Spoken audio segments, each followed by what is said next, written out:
The theater had been abandoned for years, its velvet curtains tattered, chandeliers crusted with dust, and the scent of mildew thick in the air. Yet when the heavy wooden doors creaked open that night, the scent of old magic and forgotten dreams returned. The invitation had been delivered by hand. Black card, embossed in silver, bearing only the name The Magician's Final Act. Inside, the single spotlight illuminated a grand stage. Its boards warped and splintered, but the aura of performance clung to it like a ghost. The audience was sparse, hand-picked guests seated in worn chairs. At the center of the front row sat Vincent Clay, his slick hair combed back, gold rings glinting under the dim light. His lips curled into a smirk as he leaned back, eyeing the empty stage. Vincent had once been a rising star in the world of magic, sleek, polished, ambitious. But his ambitions had a cost. He'd always known rivals would try to outshine him, but one man had come too close for comfort. Nathan Drake, the quiet, gifted magician whose shows left audiences breathless. Nathan had been on the brink of a major deal, his face on billboards, his hands destined to be inscribed in the pantheon of greats. Vincent couldn't let that happen. The sabotage had been simple, a switch of chemicals in the pyrotechnics Nathan used for his signature escape act. When the flash powder ignited, it went wrong. The explosion tore through the theater, disfiguring Nathan's face and hands, burning his body and shattering his career. The headlines had been merciless, and Vincent had feigned shock and sympathy while quietly stepping into the spotlight Nathan had left behind. But Nathan hadn't died. Under the name James Vale, he had vanished from the public eye. Reconstructive surgeries had changed his face, but the scars remained, jagged reminders of the betrayal. Years passed. In silence he studied, practiced, refined his craft in seedy clubs and private rooms, rebuilding his body and mind. The anger that had once consumed him hardened into resolve. And now the invitation was his trap. Vincent glanced around, impatient. His entourage of sycophants whispered, trading guesses about the mysterious show. Vincent leaned toward one of them, a lean man with a crooked smile, and chuckled. "This'll be some washed-up magician trying to impress me," he muttered. "Let's get it over with." The lights dimmed. The curtains rustled. From the shadows emerged a figure clad in black, his face concealed beneath a half-mask of smooth ivory. He moved with a grace that sent a ripple through the audience, his steps measured, his presence commanding. "Ladies and gentlemen," the masked man said, his voice low, rich, and chillingly familiar, "tonight, I offer you a performance unlike any other, an illusion that defies explanation, a trick that transcends mere sleight of hand." Vincent's smirk faltered. The voice struck a chord deep in his memory, but he couldn't place it. He leaned forward, squinting into the shadows. The magician lifted a gleaming deck of cards and fanned them with practiced ease. Each card shimmered under the stage lights, but their symbols were strange, symbols of pain, betrayal, and fire. He let the cards scatter to the floor, a whisper of paper against wood.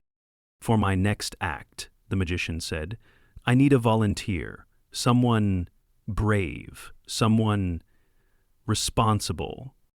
His gaze locked on Vincent. The smirk returned, albeit weaker. "Well, why not?" Vincent rose, brushing imaginary lint from his expensive suit. He strode to the stage, his steps confident but tinged with unease. Up close, the magician's eyes glinted with something deeper than performance, a simmering malice that made Vincent's skin crawl. The magician gestured to a large, ornate box at the center of the stage, its surface engraved with symbols unfamiliar to the audience. "This," he said, "is the Vanishing Man's cabinet.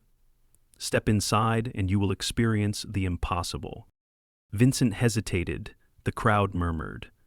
The magician's smile widened, sharp as broken glass. "Sure," Vincent said, his voice catching. He climbed into the cabinet, the door clicking shut behind him. The magician turned to the audience, his voice rising like a crescendo.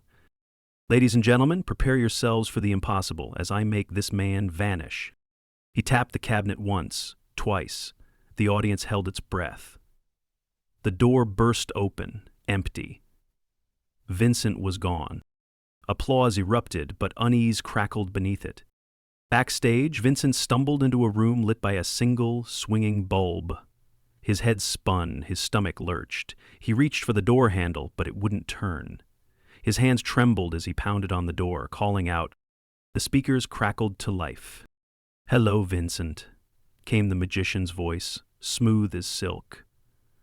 "Welcome to my final act. You ruined my life. Now it's time for you to experience a trick you'll never escape." The room's walls shifted. Mirrors slid into place, reflecting his panicked face from every angle.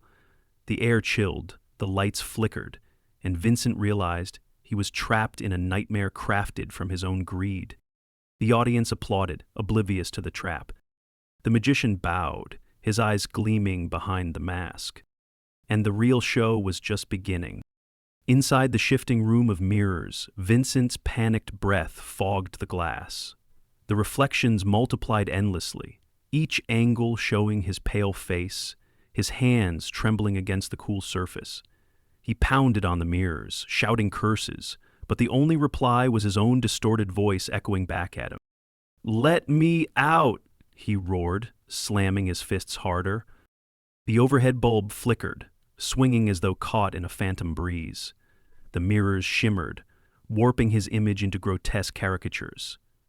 Bloated faces, twisted limbs, eyes widened with mock terror. Vincent stumbled back, his mind reeling, but the mirrors followed, tilting inward as though the room itself was shrinking. Then the magician's voice poured from hidden speakers, rich and smooth. "Did you think you could leave me disfigured, broken, and forgotten? You underestimated me, Vincent." Vincent spun around, trying to locate the source of the voice, but it was everywhere. His pulse raced, his shirt damp with sweat. "You were always a showman, Vincent," the voice continued. "Always knew how to take center stage. But tonight, the stage belongs to me." The mirrors slid apart suddenly, revealing an adjoining room bathed in crimson light. Vincent stumbled through, desperate for an exit, only to find himself standing in a chamber lined with cages. Inside each was a mechanical figure, mannequins dressed in magician's garb, their faces eerily lifelike, their eyes made of gleaming glass. Vincent's breath caught. Some of the faces were familiar, old rivals from the magic circuit, men who had vanished years ago, presumed retired or missing. "No," he whispered. "Yes," the voice answered. "They thought they were safe, just as you did, but they too found their way into my cabinet, and now they are part of my collection." One of the mechanical magicians twitched, its head jerking to face Vincent. Its mouth opened, releasing a hollow, static-laced laugh. Vincent backed away, but the door behind him slid shut, locking him inside. The walls pulsed with a rhythmic hum, and faint music, like a broken calliope, filled the air. The magician appeared on a screen overhead, his half-masked face illuminated by a single spotlight. "You see, Vincent, magic is not about deception, it's about control, about knowing what your audience fears most and using it." Vincent's legs gave out, and he collapsed to his knees. "I'm sorry," he gasped. "Please, it was just business. You were competition. You were in my way." The magician's voice softened, almost mocking. "Business? You called sabotaging my act, maiming me, business?" Vincent's head drooped. His mind clawed for a way out, for a trick to reverse the trap. But there was nothing. He was a pawn in someone else's performance now. The magician's voice turned hard again. "Your apology is meaningless. Tonight, you'll witness the culmination of my craft, a trick with no escape. No mirrors to hide behind, just you and your own desperation." The mechanical figure stirred, stepping forward with a jerky grace, their arms extended, each holding props. Cuffs, chains, knives. They surrounded Vincent, their painted faces frozen in leering grins. One puppet's hand clamped onto his wrist, another onto his ankle. He thrashed, but they held firm, cold and unyielding. The music swelled, discordant and maddening, as the mannequins dragged him toward a raised platform in the center of the room. Above it hung a glass tank filled with water, the classic magician's escape, except this time the locks weren't fake. Vincent screamed as they forced him into the tank, locking his wrists and ankles with real steel restraints.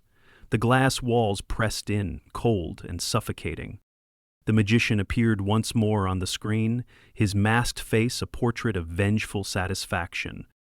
"Let's see if you can escape, Vincent, the way I couldn't escape the flames you left me in." Water surged into the tank, cold and relentless. Vincent struggled, his breath tearing from his lungs in frantic gasps.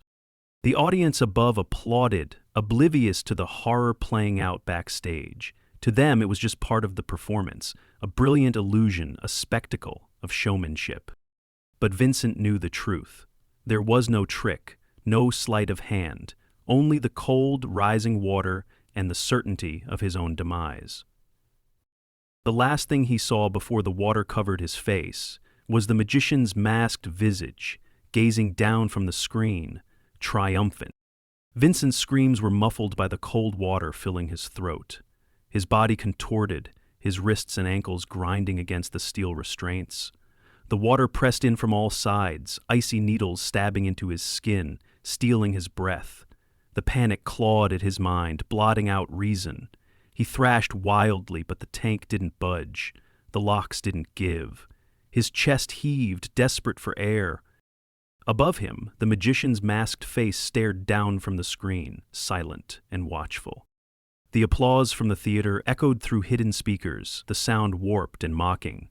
It blended with the calliope music, a twisting, rising melody that felt like nails scraping down his spine. Vincent's pulse thudded in his ears. Then, suddenly, the water stopped rising. It hovered just below his mouth, leaving him panting, coughing, gasping for air.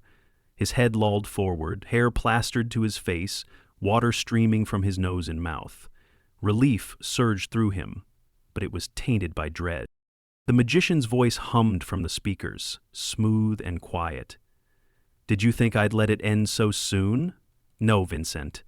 This is just the start of your true performance." The water drained slowly, leaving Vincent trembling in the empty tank. His arms and legs were released, but before he could react, the mechanical mannequins seized him again. They dragged him, soaked and shivering, into the next chamber, a vast space lit by sickly yellow light, walls lined with portraits. Vincent's eyes darted across the paintings, and his breath caught in his throat. The faces were familiar. Every rival magician he had ever wronged, every competitor he had smeared with rumors, every young performer he had driven into obscurity with lies. The mannequins forced him to his knees at the center of the room. Chains clinked as they fastened his wrists to iron rings embedded in the floor. The lights dimmed. A single spotlight illuminated a figure stepping from the shadows. The magician, clad in black, his mask gleaming in the light. "You see, Vincent," he said softly, "a true magician knows that the finale must leave an impression. It must resonate. It must haunt the audience long after the curtain falls." Vincent's voice cracked as he tried to speak. "Please, I'm sorry. I didn't mean for it to go that far." The magician tilted his head, his voice silky. "But it did. You meant to erase me, to turn me into a footnote while you basked in the spotlight. You left me broken, my hands scarred, my face ruined, but now I've perfected my craft." He raised his hand, and a hidden door creaked open. From the shadows emerged another figure, bound and gagged. A woman, disheveled, her eyes wild with terror. Vincent's stomach turned to ice. It was his assistant Kelly, the one person who had stayed loyal to him after the sabotage. "No," he gasped.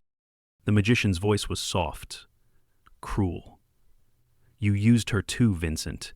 She cleaned up your messes, covered for your sabotage, helped you bury the evidence. She was loyal because you made her believe she had no choice, but now she'll see the truth. Kelly's muffled cries were sharp as the mannequins guided her to a cage at the edge of the chamber. She fought, but they overpowered her easily. The door slammed shut, locking her inside. Vincent struggled against his chains, his voice raw. "Leave her out of this. She didn't deserve this." The magician stepped closer, his masked face inches from Vincent's. "Neither did I. Neither did any of them." He gestured to the mannequins. They pulled a large wheeled contraption from the shadows, a twisted version of an old magician's prop, a box bristling with spinning saw blades and serrated edges. Vincent's heart hammered against his ribs. His mind reeled, grasping for a way out. "This," the magician said, his tone almost gentle, "is the final trick. You'll see it up close, from the inside, and she'll watch as you once watched me burn." The mannequins unfastened Vincent's chains and dragged him toward the device. His screams echoed in the chamber, raw and desperate. Kelly's cries joined his, muffled and frantic. The magician's voice was a whisper in the rising din. "The trick isn't about escape, Vincent. It's about inevitability." The mechanical arms lifted Vincent, positioning him inside the box. The saws whirred to life, the sound shrill and grinding. Vincent's screams became wordless. The magician watched, his masked face impassive. The chamber's sickly yellow light flickered as the mechanical contraption whirred to life, blades spinning faster, the grinding noise filling every corner of the theater's decaying walls. Vincent's screams merged with the screeching of metal, his voice ragged and hopeless. Chains rattled, saws buzzed, and a sickly warmth filled the air. But the magician raised a hand, and the contraption slowed. The blades hummed to a stop, their edges hovering inches from Vincent's trembling flesh.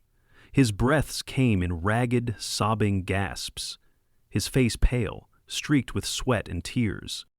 The magician stepped closer, his masked face looming over Vincent. His voice, when it came, was low and cold. A good magician doesn't just end the trick. He lets the tension build, makes the audience believe they understand the trick, until he turns it inside out. Vincent coughed, spitting blood, his voice shaking. "Please, I'll give you whatever you want, money, power, anything. Just let me go." The magician knelt, close enough that Vincent could see his ruined skin beneath the half-mask, the scars that snaked across his face like a map of pain. "I'm not here for your money, Vincent. I'm here to show you the truth. You were never the master of the stage. You were always just a pawn." He turned to the cage where Kelly cowered, her hands clenched around the bars, her eyes wide with terror. "You always claimed she was loyal, but loyalty built on fear is as fragile as glass." A hidden door clicked open behind her. The cage was not locked. Kelly gasped, pushing the door open, but froze as she looked between Vincent and the magician. "Go," the magician said softly. "You're free." Kelly hesitated. Then, without a word, she fled through the open door, her footsteps echoing down the hall until they faded into silence. Vincent sagged in his restraints, disbelief washing over him. Why? Why let her go? The magician's voice was quiet but steely. "Because her torment is knowing she could have stopped you years ago. She'll live with that guilt. That's her cage." He straightened, gesturing toward the ceiling, where the mechanical mannequins had gathered, their glassy eyes gleaming. "And you, Vincent, are about to take your final bow." The walls of the chamber trembled, panels sliding aside to reveal mirrors, each angled to reflect Vincent's trembling form.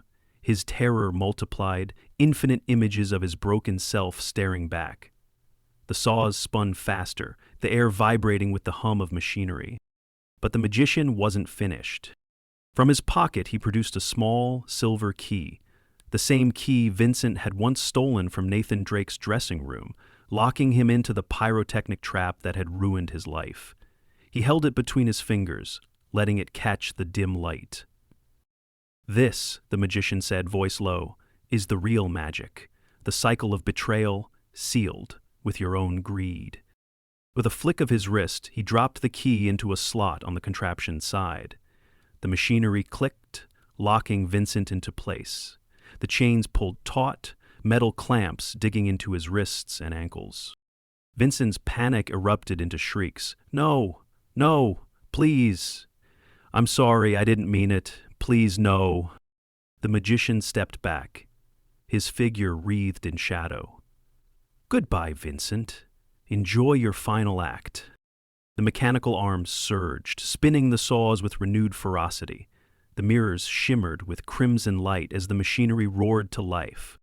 Vincent's screams filled the chamber, echoing up through the theater. The audience above, still applauding the vanishing trick, heard nothing but their own cheers, unaware of the nightmare hidden below. The magician turned away, his steps measured, calm. He passed through hidden corridors, moving deeper into the shadows of the abandoned theater. He could hear Vincent's screams fading behind him, swallowed by the grinding of gears and the mechanical pulse of his vengeance. When the theater finally fell silent, the magician emerged into the night. The moonlight cast his figure in silver, his half-mask gleaming. The invitation cards, the ones he had crafted with meticulous care, were gone from his pockets, every one delivered to its target. His final show was complete. He stood at the edge of the crumbling steps, breathing in the cool night air, feeling the weight of years finally lift from his shoulders. The scars on his face no longer felt like wounds, but marks of survival. The city behind him glittered, oblivious to the justice dealt in its forgotten corners.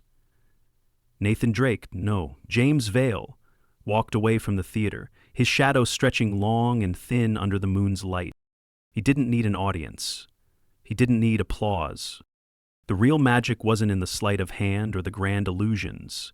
It was in control, in the perfect timing of revenge, in the unseen hand that pulled the strings. Vincent Clay was gone, vanished forever, leaving only whispers and unanswered questions. And James Vale, the man they thought they had ruined, was free at last.